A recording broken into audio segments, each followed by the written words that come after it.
Welcome YouTube. It's 2-1.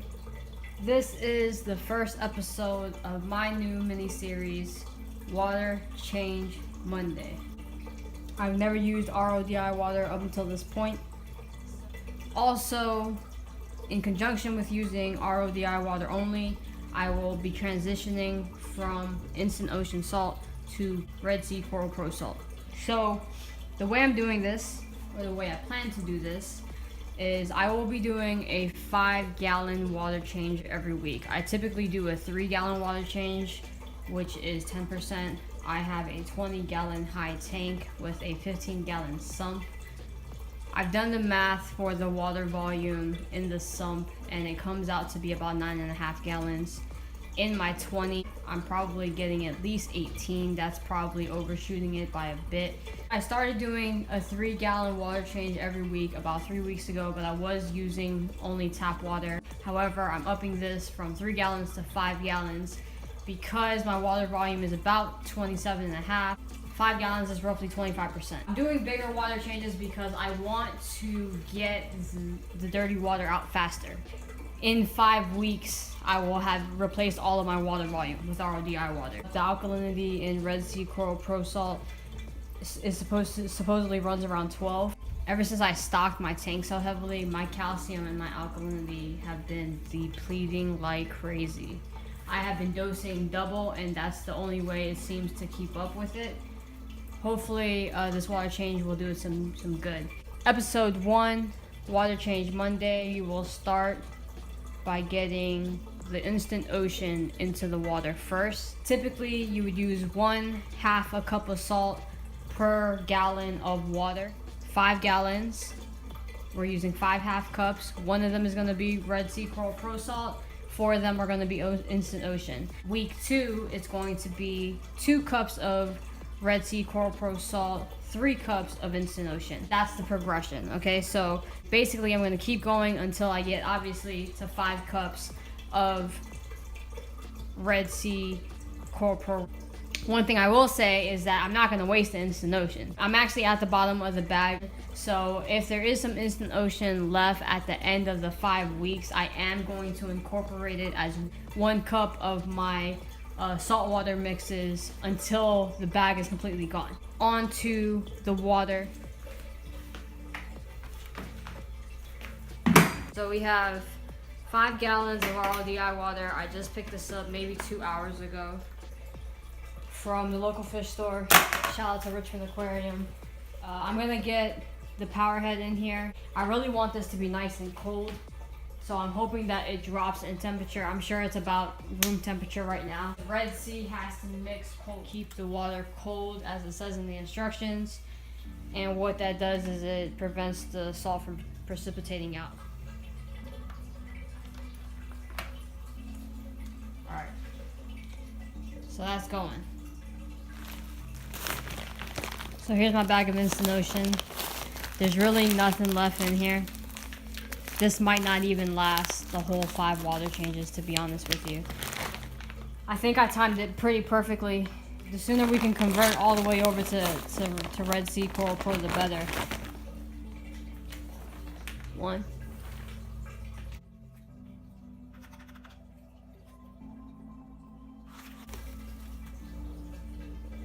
2.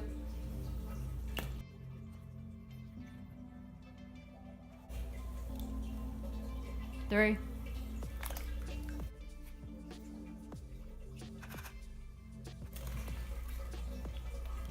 4.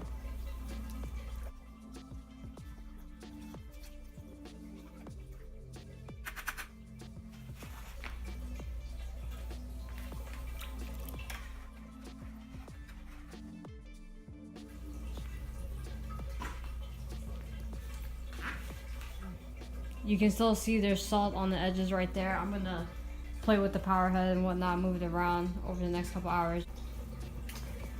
Alright, so the instant ocean has been mixing for about 2 hours. There's still some grit in there, and there was definitely not any sand in the container before I mixed it. I'm pretty sure that's not going to dissolve anytime soon. Right now is about the time that I normally test my water every day, so I'm gonna test my water first, pull out the sock, pull out the filter pad, then we'll go ahead and throw the Red Sea Coral Pro Salt in the bucket, and we'll get that water into the tank.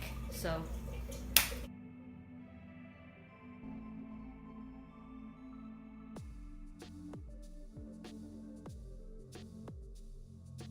alkalinity came out at 8, and calcium came out at about 420.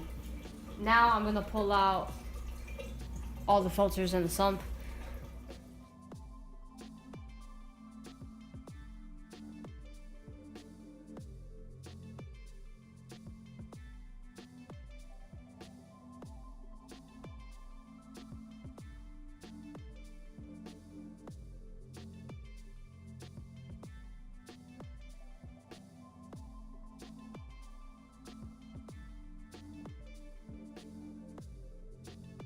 One more thing I want to do is I want to clean the YouTube, the clear YouTube from the overflow. I do want to show you guys my sump while I have everything open.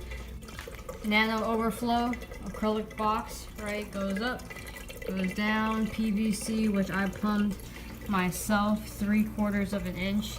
It goes down into this sock. The pipe goes down maybe 6 inches into the water. And this holds a 4-inch sock, so I think I'm running 4x13 if I'm not mistaken. This is a nano skimmer. It's a Sarah something, but it's rated for 40 gallons. And I'm running about 27.5 gallons. This protein skimmer, I must say, I love. You know, it's done me justice. All those bubbles right there, I get a lot of splashing. So I not only put a sock there, I also cover this up with some filter pad, and then I also have a filter pad in this first baffle here. I actually want to switch over to some Marine Pure, and then I also have this Innovative Marine 2-in-1 Kato Max LED lamp, refugium lamp. It lights it up very, very beautifully. I only turned it on so I can clean. This entire sump I also made myself, 8x10, 9x9, and 6x9, I believe. This is 3/4 of an inch reinforced braided vinyl. Ball valve on there. I do have some ratchet clamps on the way from BRS along with my dripper kit, so that should be fixed soon. And then all my wiring is all bundled up right here, and it's connected to this trip light power surge with all individual switches.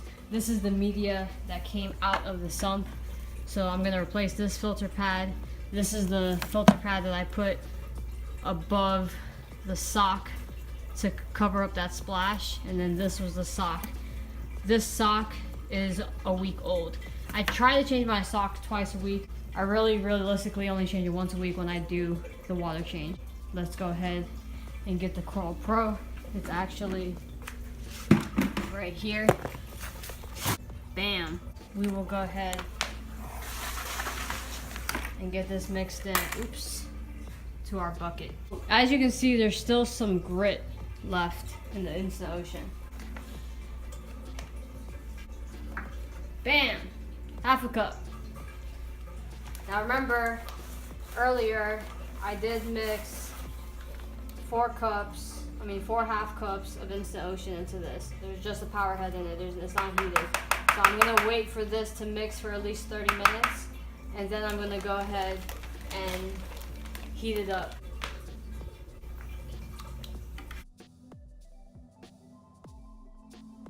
We will start the clock from here.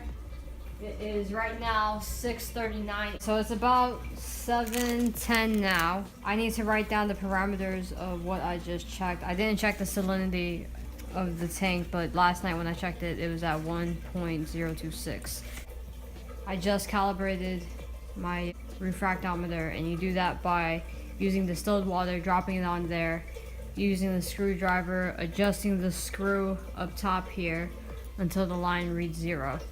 Then you go ahead and test your salt water. 4 half cups of Instant Ocean, 1 half cup of Coral Pro salt. Salinity came out to 1.026, so right where I like it. I'm gonna test alkalinity right now on the salt water mix as well.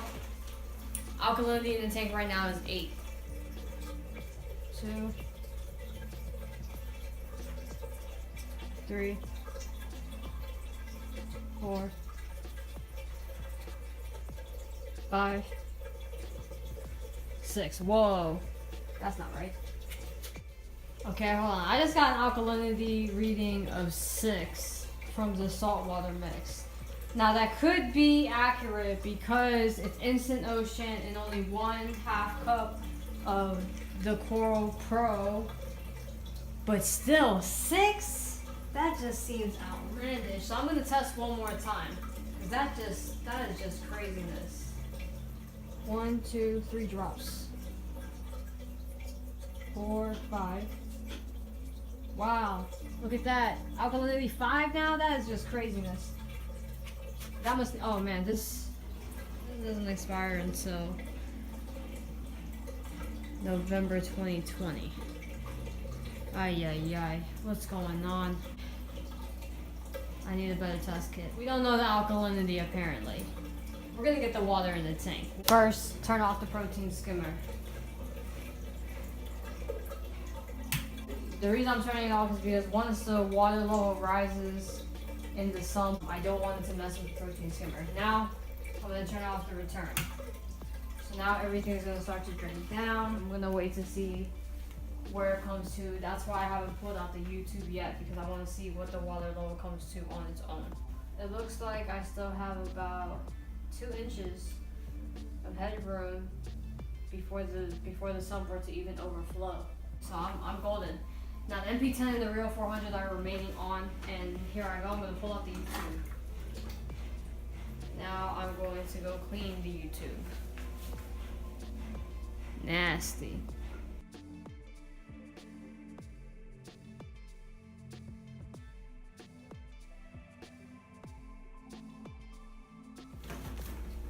I was just looking for the airline tube to get the siphon started back again.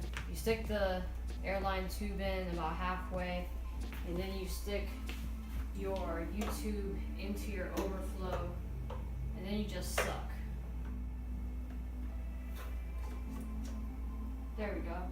Now the secret to siphoning out of your refugium is to wait till the water flows down and out into the bucket, and then lift the bucket up. The bucket should be sideways like this, obviously, right? Most people are like, oh, I can't siphon because it's the same level, blah, blah, blah, blah. This is how you do it.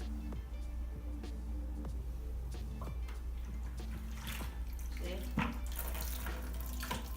Oh, I just killed it by lifting it up. Good stuff, just messing up on camera. Okay, one more time.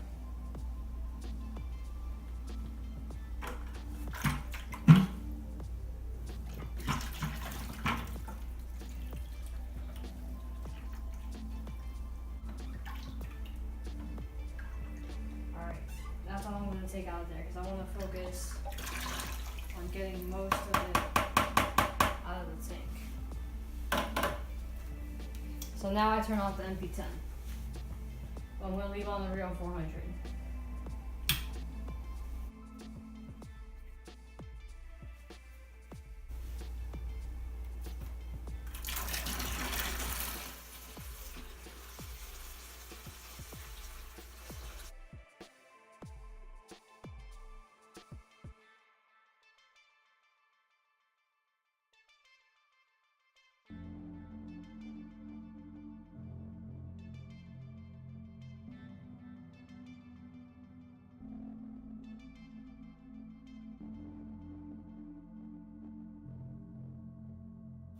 So I think we're probably at about 4 gallons right here.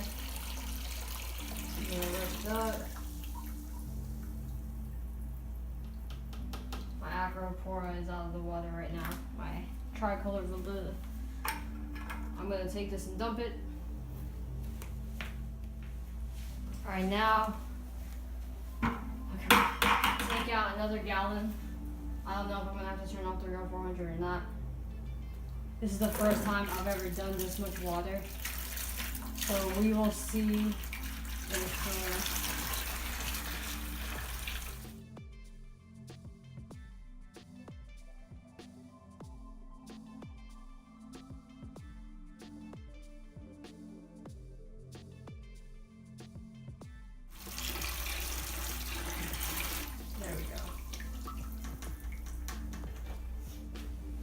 So I'm gonna put this water aside.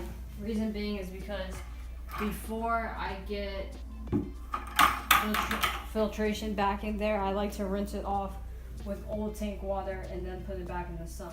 I'm gonna move the bucket of salt water over here. Now I'm gonna turn the return pump on first, and then I'm gonna get the salt water into the sump. I do it this way so that the sump water will go up into the tank first, and the new salt water will be slowly mixing with the old tank water throughout the sump before it makes its way up. Eases it in, you know? We're gonna get the return pump on. We're gonna get that going. You see how slow that. Now I'm gonna get this in here and this hooked up to this power head before that chamber runs dry, yeah? There we go. We're in business.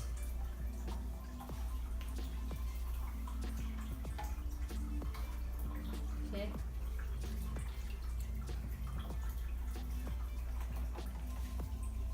So the Rio 400 again has been going this whole time. I got this salt water going in. I'm gonna go ahead and get the new media into the old tank water. So we have a new sock,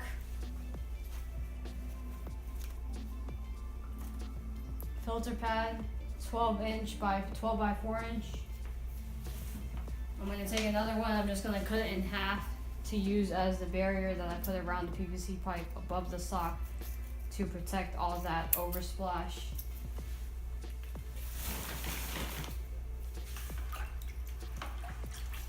And I like to rinse it in there, you know, to get off any kind of manufacturing.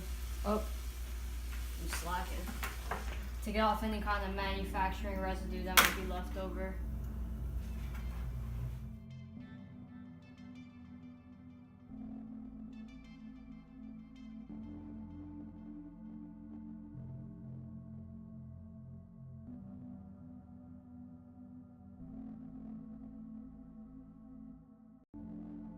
I'm gonna top off. I'm gonna turn its auto top off system on. Now I'm gonna turn on the skimmer and then D10.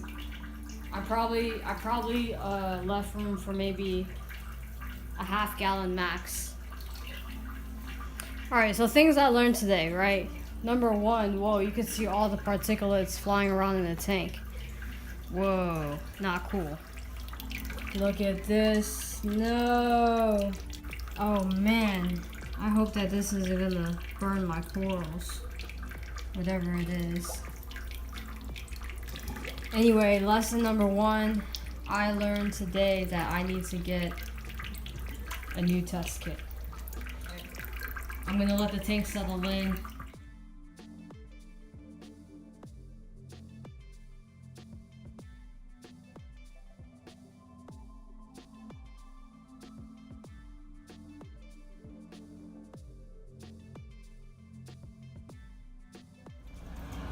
Alright, so the tank has been going for maybe 10 minutes since I started the time lapse, and nothing really seems too upset except for the acroporas and that starburst montipora in the back.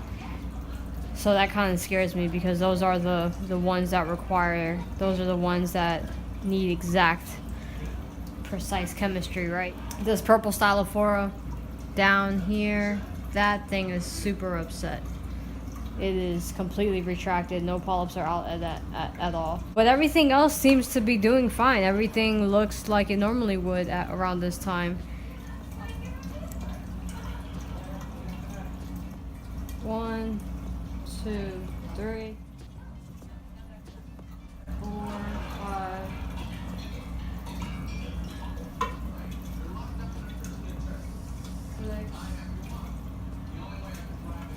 Alkalinity is testing at 6 right now. I gotta get a new test kit for sure. Alright, so alkalinities at 6, I'm gonna test calcium. The pH strip that I use says everything is lovely. pH was at 8, hardness was ideal, total hardness was very, very hard, nitrite 0, nitrate 0. So according to the test strip, my water is excellent. According to API, my alkalinity is at 6. Testing calcium now. Alright, so calcium is reading at 420 still. So everything looks good according to API test kit. So that has been episode 1, Water Change Monday, switching over from Instant Ocean to Coral Pro Salt. See you guys next time.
We're looking good.